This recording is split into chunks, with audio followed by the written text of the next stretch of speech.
Bienvenidos a Diaconía Informativa, soy Albeiro Muñoz y hoy voy a estar con ustedes hablándoles de algunas particularidades en algunos gobiernos centroamericanos, latinoamericanos, que desafortunadamente han desatendido la atención de la pandemia y ya se están mirando las consecuencias, no solamente en la iglesia, en los fieles de la iglesia católica, sino en toda la población en general. Particularmente vamos a estar hablando de Nicaragua, vamos a estar hablando de El Salvador y vamos a estar hablando también de Brasil, donde no se han tomado las medidas que se espera que los gobiernos tomaran. Vamos a estar mirando entonces estas realidades. Bienvenidos nuevamente y espero que esta información sea de su interés. Comencemos con la primera nota que tiene que ver con Nicaragua. Allí, pues, la Iglesia Católica y la Iglesia Evangélica también están llorando otros 16 ministros fallecidos en el contexto de la pandemia. El panorama que muestra Nicaragua para las personas nacionales e internacionales continúa siendo de incertidumbre e inacción. La Organización Panamericana de la Salud denunció que el gobierno de Daniel Ortega continúa negando información sobre la pandemia e indicó que no han recibido el número de pruebas y test realizados por las autoridades sanitarias de Nicaragua. Las iglesias de Nicaragua, principalmente las iglesias evangélica y católica, se suman a sectores sociales que se han visto supremamente golpeados por el COVID-19. Hasta la fecha se registran 64 líderes religiosos fallecidos en el contexto de más de 3 meses de pandemia. El señor Abelardo Mata, vocero y secretario general de la Conferencia Episcopal de Nicaragua, declaró que la iglesia católica registra la muerte de 3 sacerdotes, uno en la localidad de Granada y 2 en León, y también de un obispo, la de Monseñor César Bosco Vivas Robelo. Además informó que se encuentran 2 sacerdotes de Managua con síntomas de COVID-19, o sea que la cosa es compleja. Los registros muestran que las iglesias evangélicas son las más golpeadas por el número de fallecidos en el contexto de la pandemia. La Alianza Evangélica Nicaragüense reportó hace 2 semanas que entre el 12 de abril y el 15 de junio habían muerto al menos 44 pastores y evangelistas. Sin embargo, en una nueva actualización de sus registros, informó que otros 16 líderes cristianos que pasaron a la presencia del Señor, incluyendo un miembro fundador de la Alianza, cuyo deceso fue el jueves pasado, pues también están en esta lista de fallecidos. A finales de abril e inicios de mayo, la Iglesia Evangélica y Católica anunciaron la cancelación de los servicios presenciales como medida de prevención del coronavirus y optaron por los servicios en línea. Actualmente, las distintas denominaciones de las iglesias cristianas mantienen cerrados los templos hasta un nuevo aviso. Sin embargo, otros como la Iglesia de Dios, que se denomina La Profecía, anunció la reanudación de los cultos. El gremio médico es otro grupo social que se ha visto fuertemente golpeado por la pandemia, principalmente por estar en la primera línea de la defensa en la lucha contra el COVID-19. Según datos del Observatorio Ciudadano, hasta el 24 de junio reportan 652 trabajadores de la salud con sintomatología asociada o presuntiva de COVID-19, de los cuales 78 han fallecido. Por su parte, la Unión Nacional de Abogados y Notarios de Nicaragua, la UNANIC, registra 53 muertes de sus miembros, mientras que el Colegio de Contadores Públicos de Nicaragua contabilizan 15 profesionales fallecidos y 16 familiares de asociados. El Ministerio de Salud registró hasta el 23 de junio 2.170 casos confirmados y solamente 74 fallecidos. Sin embargo, estas cifras contrastan con la del Observatorio Ciudadano, que hasta este 24 de junio reporta 6.775 casos sospechosos de COVID-19 en toda Nicaragua y 1.878 muertes, de las cuales 129 personas fueron declaradas muertas por neumonía atípica y 1.749 como sospechosas de COVID-19. El doctor Rafael Amador, especialista en epidemiología, difícil la palabra, recordó a los líderes religiosos que el país se encuentra en la fase de transmisión comunitaria, donde los casos de contagio se mantienen en aumento, por lo que recomendó ser estricto en el uso de las medidas de higiene. Bueno, ahí tenemos entonces esta situación en Nicaragua, que repito, es común a otros países de América Latina, en donde los gobiernos pareciera que no le dieran la suficiente importancia a la situación, han relajado las medidas, incluso en otros como Brasil prácticamente no las han tomado.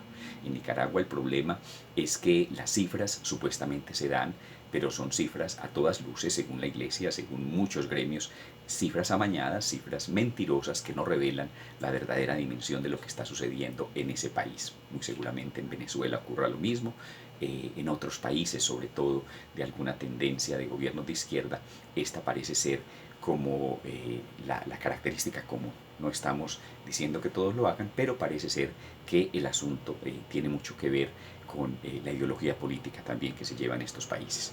Vamos a pasar ahora a la Iglesia de El Salvador, que vive una situación similar, pero en este caso no es porque el gobierno haya desatendido la situación, sino que se llegó a un momento de confrontación política entre la derecha y la izquierda en ese país y al fin la Asamblea no se puso de acuerdo, la Asamblea Nacional, y decidieron reabrir indiscriminadamente todas las actividades, lo que ha generado también bastantes problemas.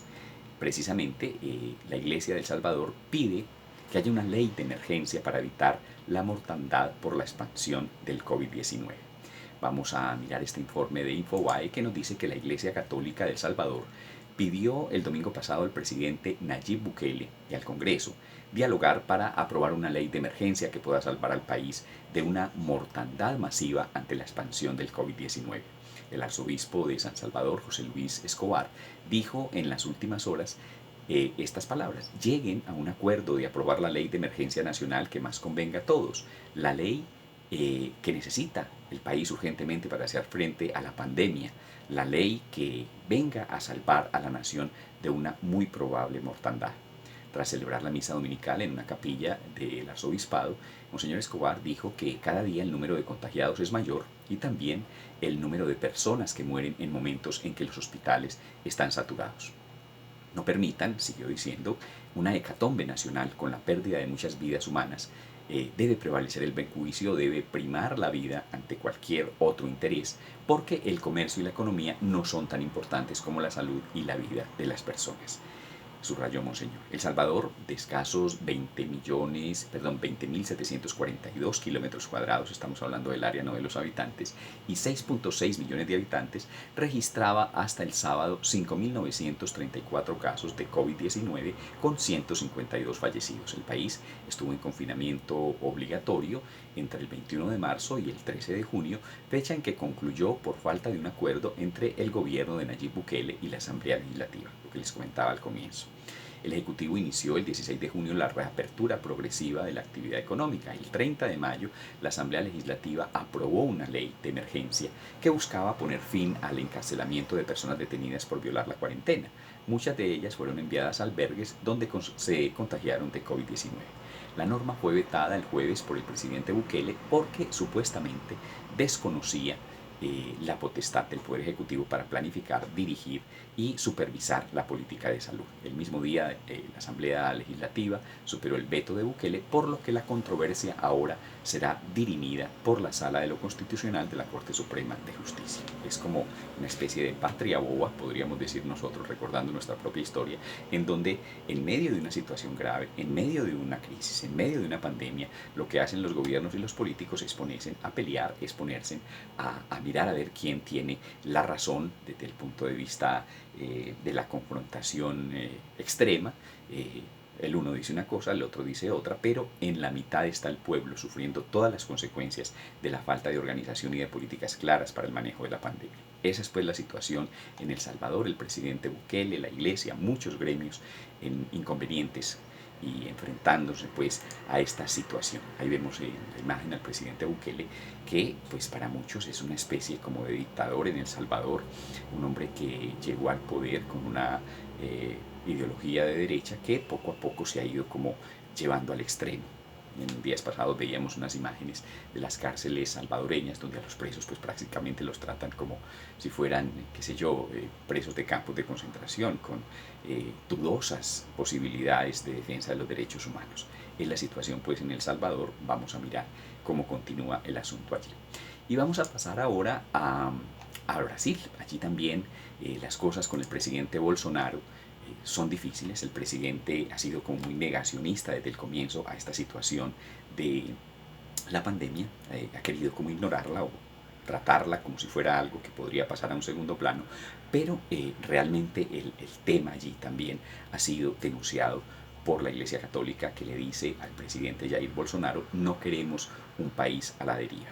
La agencia El Mundo nos dice que Brasil es uno de los países del mundo con peor manejo de la crisis de la COVID-19, lo dicen los datos, más de 1 millón de infectados y por encima de los 50.000 muertos. Entre tanto, en medio de una crisis política con final incierto, el presidente Jair Bolsonaro reincide en su actitud desafiante contra quienes piden que se cuide la salud de la población. Ante ello, el obispo católico Roraima Mario Antonio da Silva le pidió al mandatario, en sus palabras, que no queremos, querido presidente, una nación a la deriva, sin proyectos de vida y democracia, sin esperanza para la población. El obispo, quien también es segundo vicepresidente de la Conferencia Nacional de Obispos del Brasil y presidente de Cáritas de ese país, habló con motivo de la Semana de los Migrantes y dijo, en otras palabras: necesitamos tener el coraje de Jeremías, el profeta bíblico, ante el desmantelamiento de los derechos que vivimos en nuestro país, el desenfreno irónico de nuestros gobiernos, el autoritarismo y la mala gestión en nuestra nación en este tiempo de pandemia.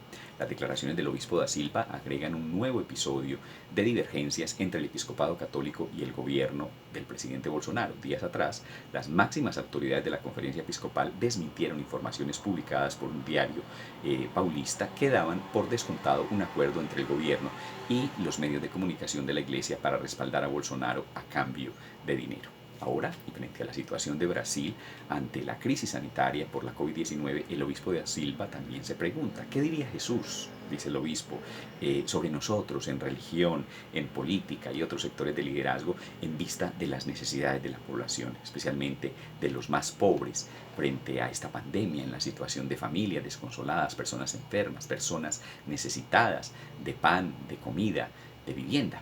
A propósito de los migrantes y refugiados, el obispo da Silva recordó también que el Papa Francisco ha tenido palabras de solidaridad con las personas que se encuentran en esta situación y pidió reconocer en ellos al mismo Jesús, cosa que no ha hecho el gobierno de Brasil y que le ha dado un tratamiento también como de segunda línea. La diócesis de Roraima, situada en el extremo norte del país brasileño, es uno de los lugares por donde se registra el mayor ingreso de migrantes venezolanos hacia el Brasil, y el gobierno de Bolsonaro tiene una actitud sumamente agresiva contra estas personas, los pobres venezolanos que ni siquiera en su propio país son recibidos. Parece ser que solamente Colombia es el que les abre las puertas y les ha dado oportunidades. Como ven, entonces, 3 países, 3 situaciones con algo en común: el gobierno no haciendo las cosas como se debe, como espera la ciudadanía, como espera la iglesia que se ha manejado el tema de la pandemia.